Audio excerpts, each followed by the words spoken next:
Alkisah, ada seorang bangsawan kaya raya yang tinggal di sebuah daerah padang rumput yang luas. Suatu hari, karena ternak yang dipunyainya semakin banyak, sang bangsawan memilih dua orang anak muda dari keluarga yang miskin untuk dipekerjakan. Yang berbadan tinggi dan tegap dipekerjakan sebagai pengurus kuda, sedangkan yang berbadan kurus dan lebih kecil dipekerjakan sebagai pengurus ternak kambingnya. Setelah beberapa saat, si badan tegap dengan arogan berkata kepada si badan kecil, "Hai sobat, aku lebih besar badannya dari badanmu, aku juga lebih tua darimu. Mulai besok, kita bertukar tempat. Aku memilih untuk mengurus kambing. Dan kamu menggantikan aku mengurus kuda. Awas kalau tidak mau. Dan awas ya, jangan laporkan masalah ini ke tuan kita. Kalau kamu berani lapor atau menolak, tahu sendiri akibatnya. Aku habisi badan kecilmu itu."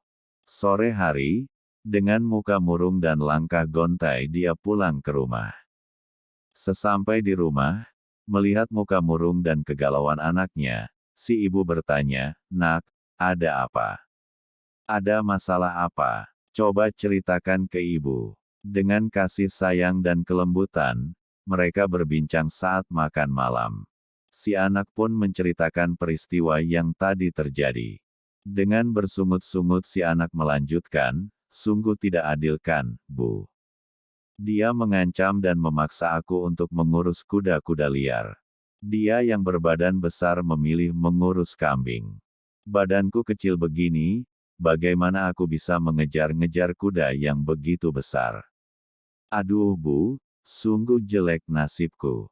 Sambil menunduk lesu dia menghabiskan santap malamnya. Si ibu dengan senyum bijak berkata, "Nak, semua masalah pasti ada hikmahnya. Syukuri, hadapi, dan terima dengan besar hati. Tidak usah memusuhi dan membenci temanmu itu. Ibu percaya, semua kesulitan yang akan kamu hadapi, jika kamu mampu belajar dan kerja keras, pasti akan membuatmu menjadi kuat dan bermanfaat untuk masa depanmu."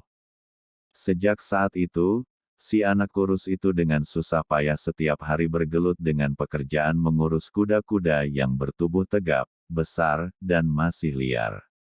Dia harus jatuh bangun mengejar mereka, kadang terkena tendangan, bahkan pernah terinjak hingga terluka parah. Dari hari ke hari keahlian dan kemampuannya menguasai kuda-kuda pun semakin membaik. Tidak terasa, tubuhnya pun berkembang menjadi tinggi, tegap dan perkasa. Hingga suatu hari, terjadi pecah perang antar negara. Kerajaan membutuhkan prajurit pasukan berkuda. Dan si pemuda pun terpilih sebagai pemimpin pasukan berkuda karena kepiawaiannya mengendalikan kuda-kuda. Di kemudian hari, si pemuda berhasil memimpin dan memenangkan perang yang dipercayakan kepadanya dan dikenal banyak orang karena kebesaran namanya. Dia adalah pemimpin bangsa Mongol yang tersohor, bernama Genghis Khan. Sahabat yang berbahagia, dalam putaran kehidupan seringkali kita dihadapkan pada keadaan yang sepertinya membuat kita dirugikan, menderita, dan kita pun tidak berdaya kecuali harus menerimanya. Kalau kita larut dalam kekecewaan, marah, emosi, pasti kita sendiri yang akan bertambah menderita. Lebih baik kita anggap ketidaknyamanan sebagai latihan mental dan kesabaran.